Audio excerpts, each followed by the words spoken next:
Assalamualaikum warahmatullahi wabarakatuh. Bertemu lagi bersama saya Abrar Azizi di podcast Nuansa, ngobrol dan diskusi bareng santri Nahdien Tunisia. Mas Ahmad Tamami. Mas Abrar. Gimana Mas Ahmad Tamami? Sehat kabarnya? Alhamdulillah sehat. Mas Abrar sehat. Berbicara tentang Mas Ahmad Tamami, sangat identik rasanya dengan Lazisnu Tunisia.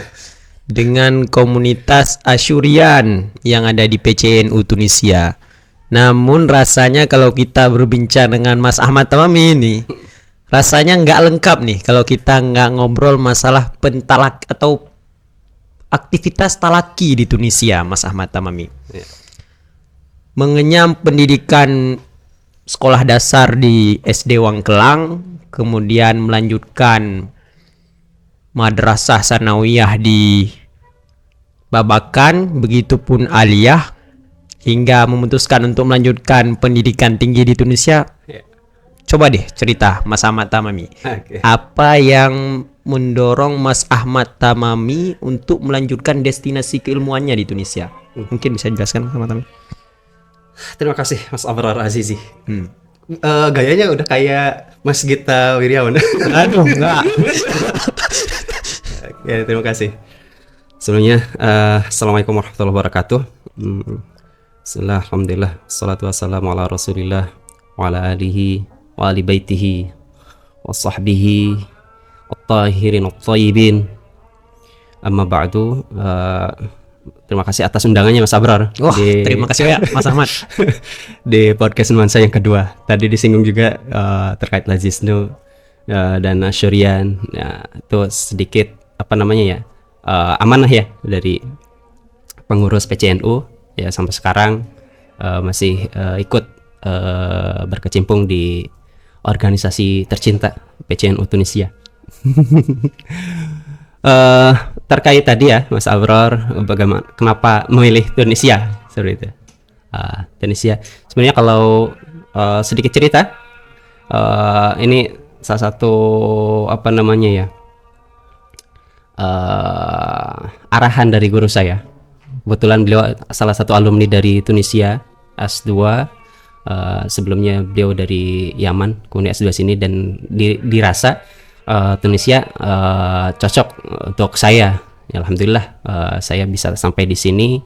Dan tentu kalau dilihat segi keilmuan, Tunisia dengan sejarahnya yang mengakar ya, dan yang kaya sekali, entah itu literaturnya dan tokoh-tokohnya sangat luar biasa. Tentu saya tidak menyesal memilih Tunisia dengan segala dinamika keilmuan dan kekayaan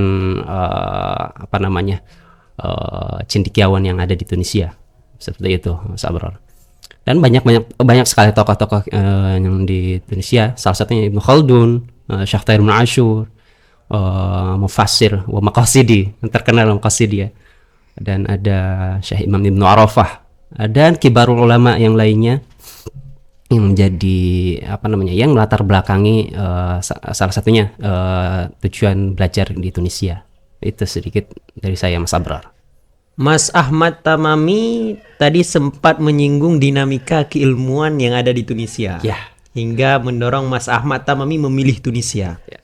Kalau boleh tahu nih Mas Ahmad Tamami, apa sih yang membedakan corak atau tradisi keilmuan antara Tunisia dengan negara Maghrib Arabi sekitar, atau mungkin Timur Tengah dalam lingkupnya lebih luas? Boleh ceritakan mungkin? Sependek yang saya ketahui ya Mas Abrar, karena saya baru juga di Tunisia. Baru 6 tahun ya, 6 tahun. Jadi 6 tahun. Jadi untuk dikatakan bisa menyelami keilmuan yang di Tunisia itu masih jauh dari panggang api. Namun mungkin sedikit spill ya, apa sih keistimewaan yang ada di Tunisia ya. Mungkin kalau kita lihat di Tunisia, itu Mas Abrar juga lihat di kampus banyak sekali seminar-seminar muhadharah, dan di situ sangat kaya sekali dengan diskusi. Jadi bukan hanya masalah isu keagamaan, tapi juga sosial, politik, dan ekonomi pun kita bahas di Tunisia. Dan itu ulamanya pun ikut andil, ikut berdiskusi, ikut memecahkan permasalahan yang ada di Tunisia. Nah ini mungkin sebenarnya yang saya ketahui ini yang salah satu kekayaan ya di Tunisia. Jadi bukan hanya berfokus ke ilmu agama, tapi ke ya ke ranah yang lain pun ikut memikirkan ke sana ulama Tunisia. Dan saya juga alhamdulillah bisa ikut seminar-seminar yang ada di kampus, entah itu dari para masyayikh dan juga para asatidzah dari jamiah, dari universitas. Nah ini salah satu kekayaan yang di Tunisia. Di samping juga tetap mempertahankan tradisi lokalnya, yaitu dengan kajian-kajian di masjid dan juga beberapa lembaga atau yayasan pendidikan di luar, yaitu ada Taklim Zaituni dan atau markas ilmu yang tersebar di negara Tunisia. Mungkin itu yang menurut saya salah satu keistimewaannya ya, di samping tradisi keilmuan tradisional juga ada semacam seminar-seminar dan diskusi, dan di situ menurut saya itu menarik. Juga pemikirannya yang Tunisia yang sangat progresif ya, dengan tulisan-tulisannya. Menurut saya Tunisia ada corak tersendiri di mata saya. Itu. Menarik rasanya kalau kita agak menilik sedikit ke belakang. Mas Ahmad Tamami lama mengenyam pendidikan tradisional atau yang mungkin dikenal di Indonesia dengan pendidikan salaf. Ada sih perbedaan atau mungkin sedikit yang membedakan antara tradisi pendidikan salaf yang ada di Indonesia dengan sistem pendidikan atau metode pendidikan talaki yang ada di Tunis. Mungkin bisa ceritakan. Ini sedikit flashback ya ke pesantren. Saya juga masih santri sampai sekarang, insya Allah. Ya namanya santri, kita dulu dididik, dibina di pesantren, sehingga kalau kita keluar pun ya tentu harus seyogianya mempertahankan kesantrian kita ya.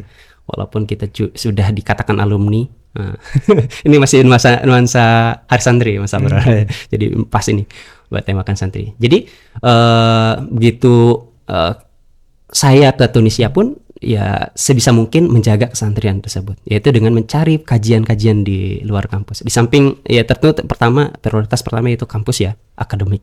Namun di sisi lain saya juga ada sedikit ihtimam ya, ada keinginan untuk mengaji di luar kampus, yaitu dengan talaki salah satunya. Terkait perbedaan, sebenarnya tidak ada perbedaan yang signifikan ya.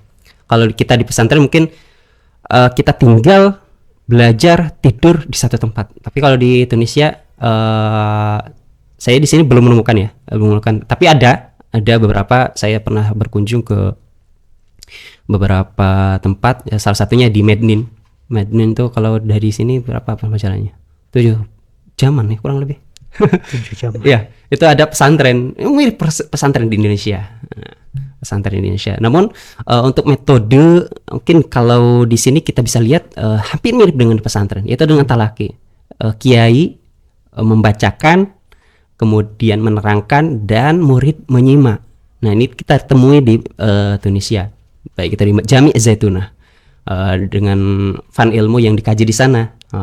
Teman-teman mungkin bisa istifadah di sana. Ada mulai dari tafsir, ada qiraat, juga fikih, ilmu apalagi tuh hadis juga ada, itu lengkap di Jami' Zaitunah. Dan beberapa tempat lain juga alhamdulillah Tunisia sudah kembali lagi ke apa namanya, menemukan titik kembali keilmuan cara keislaman di Tunisia. Kayak gitu. Saya rasa tidak aneh statement semacam tadi terucap, mungkin mengingat Tunisia pernah diterpa kolonialisme, kemudian memasuki fase Arab Spring yang mungkin berpengaruh menimbulkan trauma tersendiri pada timbulnya geliat keislaman di negara ini. Betul. Tapi Mas Tamam nih, menarik untuk dipertanyakan kepada Mas Tamam. Saya rasa 5 atau 6 tahun pasti bukan waktu yang sebentar. Ya. Ada banyak tantangan, ada banyak ujian.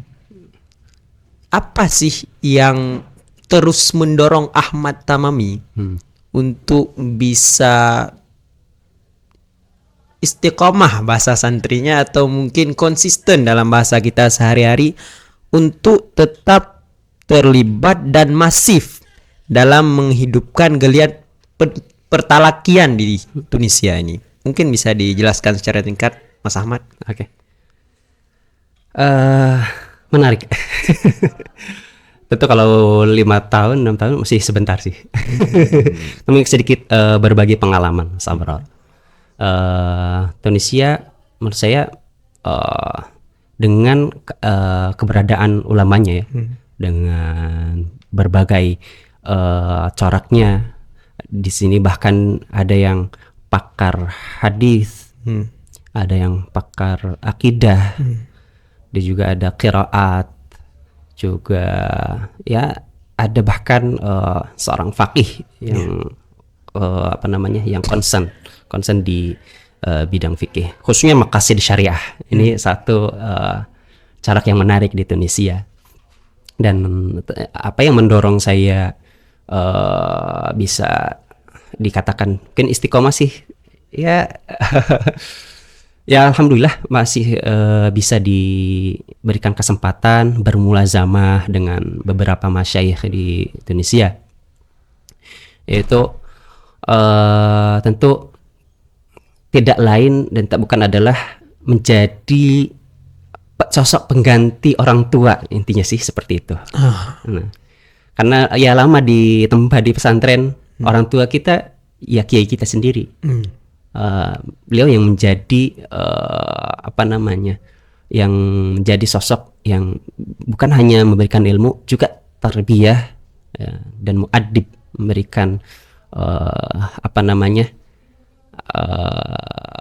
ya tuntunan dan menjadi role model. Nah ini yang menjadi motivasi saya biar supaya dekat dengan, ya mungkin kalau ada istilah uhibbus sholihin walastu minhum. Masya Allah deh. Dan dekat dengan para masyayikh dan para ulama. Nah ini membuat saya apa ya, menjadikan mereka sebagai role model lah, seperti itu, untuk menjadikan laku lampahnya untuk ditiru, baik itu rekam jejaknya dan tentu keilmuannya. Itu yang paling penting. Esensinya itu adalah keilmuan yang supaya kita peroleh dan kita bisa ambil untuk dibawa ke Indonesia, ke tanah air. Itu. Keteladanan. Ini yang menjadi motivasi besar saya pribadi ya. Dan mungkin teman-teman juga yang mengambil keteladanan dari para guru itu adalah suatu yang keistimewaan ya, keistimewaan. Karena kita bukan hanya menerima transfer ilmu, tapi juga kita harus mempunyai alaqah batiniyah dengan guru. Nah ini yang kita bisa temukan hanya di yang bertemu dengan para masyayikh, para ulama. Sebelum kita mungkin lanjut terlalu jauh di bab keteladanan ini, Mas Tamam, saya punya satu pertanyaan singkat yang mungkin sampai sekarang itu terus terngiang di benak saya, Mas Tamam. Apa itu, Mas Abra?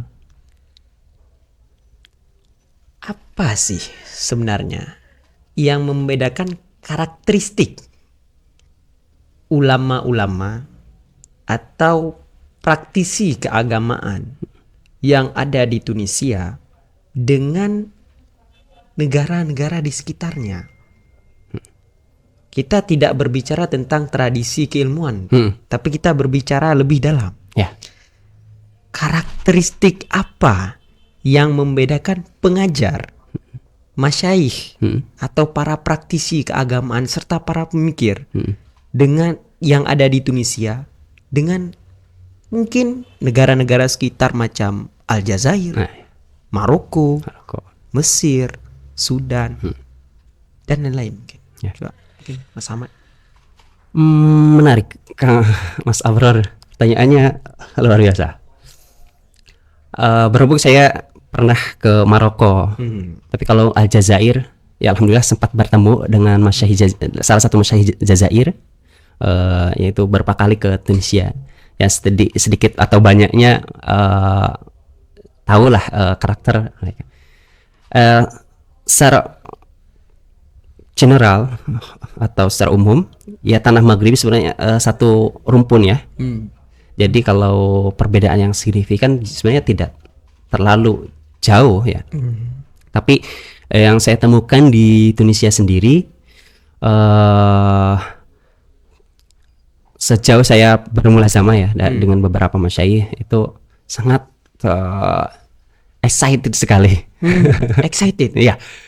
Karena kita bukan hanya belajar, bukan hanya duduk mendengarkan apa yang disampaikan Syekh, tapi setelah itu kita ada diskusi, ada pertanyaan. Bahkan salah satu Syekh saya, Syekh Abdul Fadl, Syekh Ahmad Mansur, beliau selalu memberikan warning setiap kajiannya. Tolong, kalau ada kalimat yang tidak sesuai dari apa yang saya utarakan, itu jangan kalian ambil. Jangan kalian ambil. Jangan kalian ambil. Atau barangkali kalian mau mengkritik, silahkan. Barangkali ada yang keliru.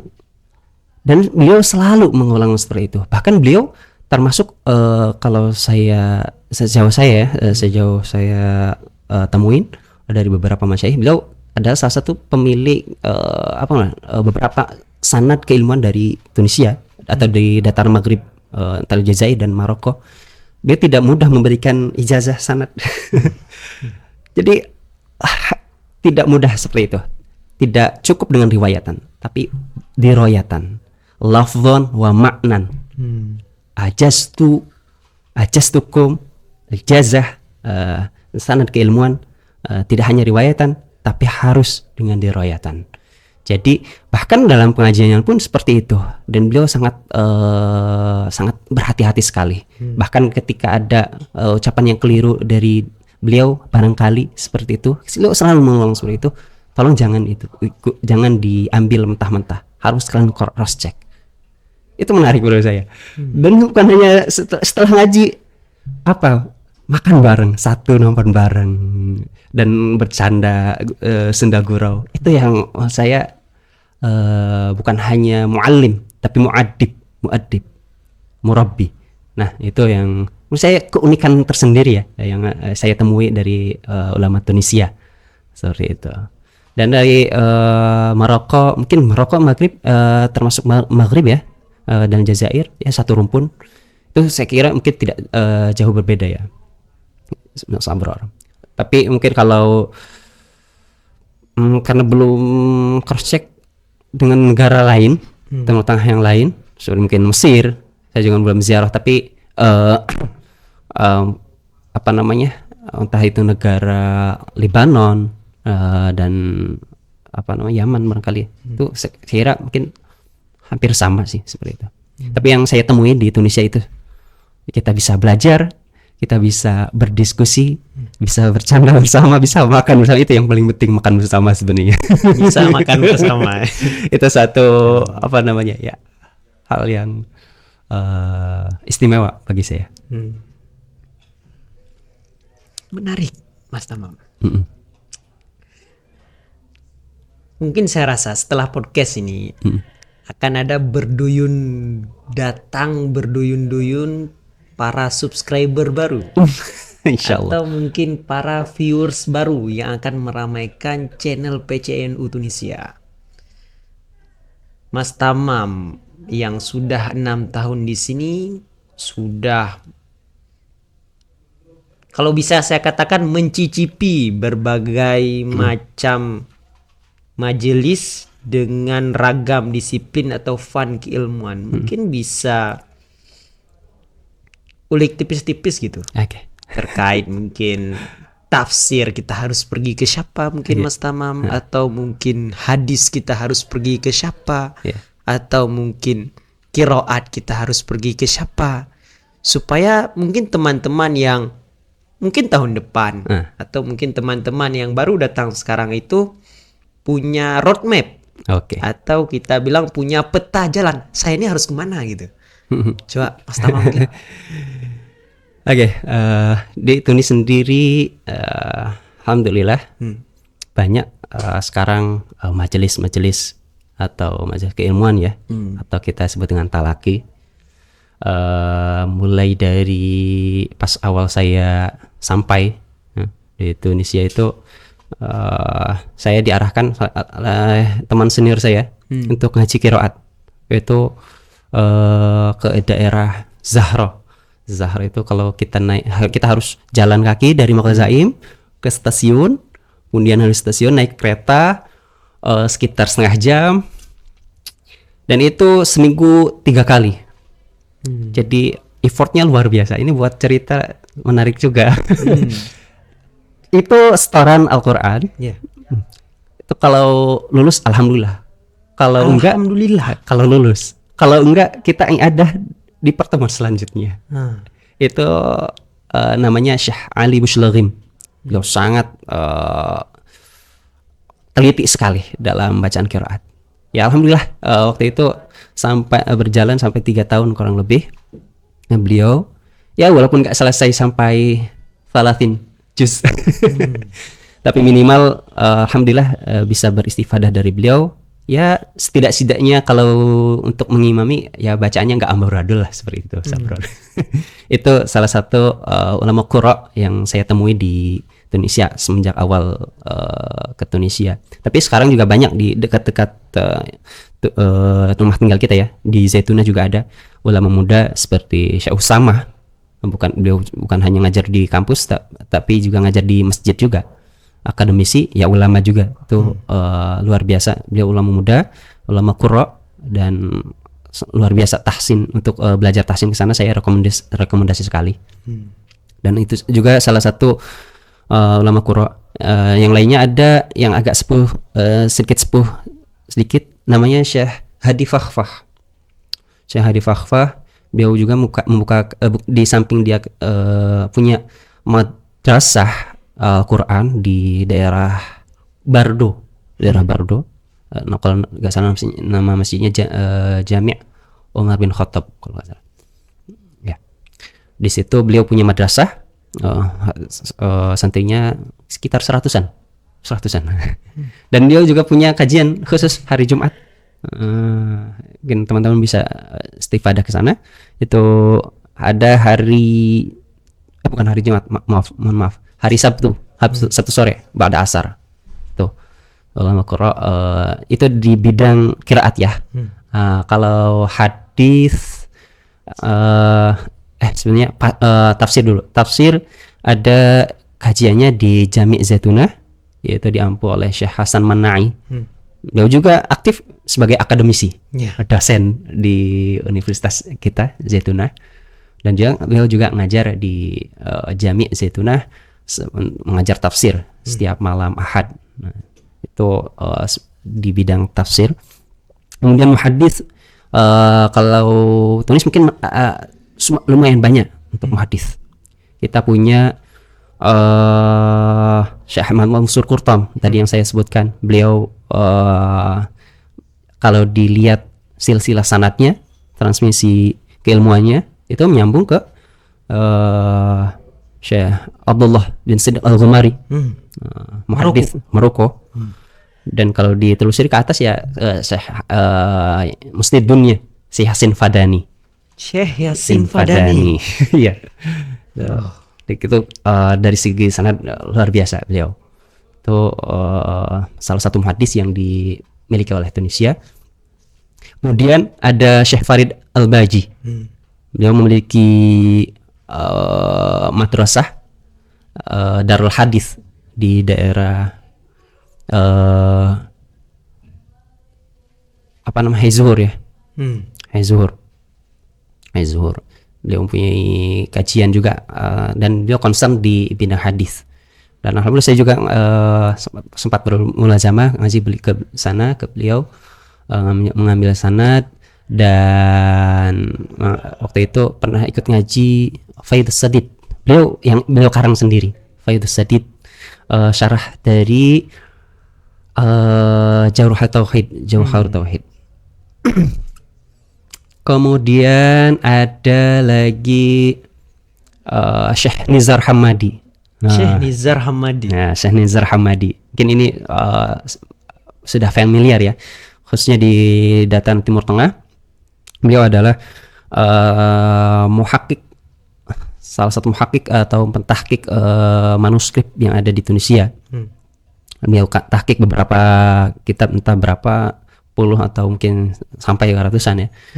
Sampai punya percetakan sendiri, dengan bekerja sama dengan percetakan yang di luar seperti di Lebanon, ada juga entah itu di Mesir. Beliau bukan hanya di samping kesibukannya mengajar, beliau kan punya madrasah juga ya, Markaz Ibn Arafah, mengajar hari Sabtu dan Ahad, dan juga sempat alhamdulillah bisa mulazamah ke beliau juga di beberapa masjid yang ada di Tunisia. Ikut ngaji akidah juga tasawuf ke beliau. Beliau konsen di ilmu akidah dan ilmu kalam. Ini sangat rekomendasi sekali untuk teman-teman yang ingin fokus ke ilmu akidah.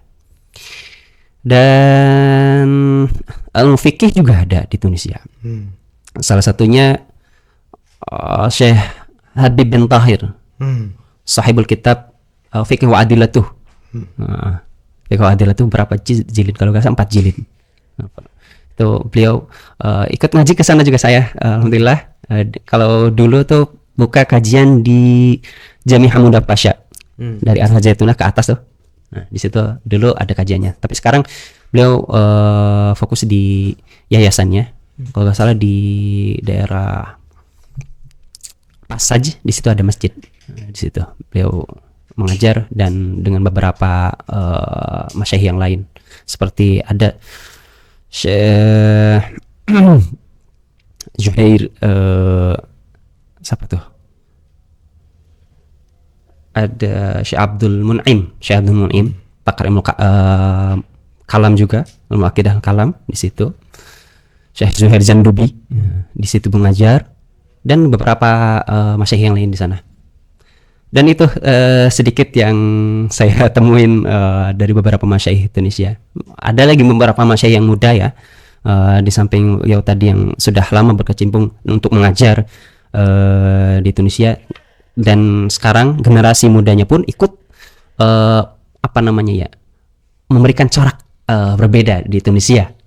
Ada Syekh Islam As-Subu'i, beliau mempunyai kajian Syarah Zarqani di Jami' Zaitunah Badal Asar. Itu menarik. Beliau emang beliau takhususnya di situ hadis. Beliau jauh-jauh loh dari Sfax 4 jam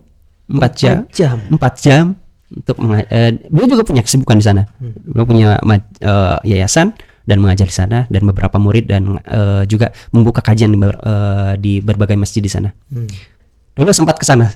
Alhamdulillah sempat ke sana. Waktu itu ikut kajian Muwatta. Alhamdulillah. Dan beliau ada satu hari khusus kan dari beliau untuk datang ke Jami' Zaitunah untuk ngaji. Untuk mengajar Syarah Zarqani. Dan beberapa masyayikh muda yang lain seperti tadi yang disebutkan, ada Syekh Usama, ada juga Syekh Walid bin Faraj di Hamamet. Kita teman-teman kan banyak juga yang ke sana. Nah, Abrol juga pernah saya walaupun sana tidur. Tidur di sana. Ya, itu perjalanan sekitar seberapa menit ya? Ya 45 menit atau 1 jam lah dari sini. Ya kita sempatkan 1 minggu sekali ke sana untuk mulazamah, untuk mengaji ke sana. Itu sedikit dari saya, Mas Abrar, terkait ya pertalakian di Tunisia. Mas Ahmad Tamami, melihat waktu kita yang singkat ini, saya punya satu pertanyaan terakhir, Mas Ahmad. Oke, tenang. Melihat realita generasi muda kita yang kerap dapat dikatakan mungkin terdistraksi dengan algoritma media sosial, Ya. baik itu Instagram, Hmm. WhatsApp, Hmm. Facebook, dan lain-lain. TikTok. Apa? The good sadboard. Ya. Saya rasa ada tantangan tersendiri bagi generasi muda untuk tetap kokoh dan tetap konsisten, terutama kita para pelajar di Timur Tengah, untuk senantiasa menghidupkan geliat keilmuan, Ya. terutama yang menyangkut masalah pertalakian ini. Ya. Karena ya saya rasa buat apa jauh-jauh ke Timur Tengah, toh nggak ada bedanya sama Indonesia gitu. Iya. Kita kan ke Timur Tengah untuk talaki gitu. Iya. Untuk apa? Benar. Mas Tama mungkin bisa memberikan sedikit motivasi atau mungkin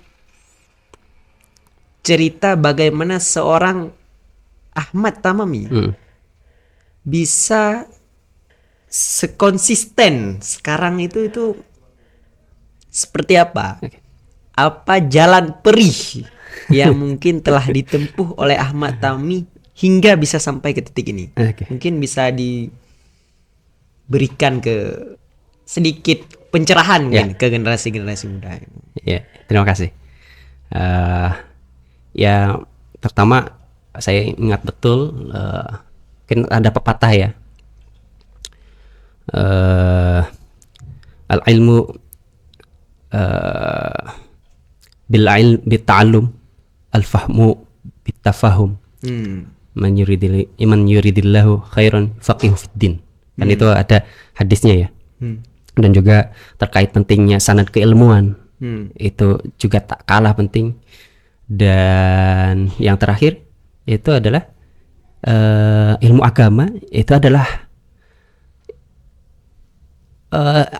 ilmu waddin.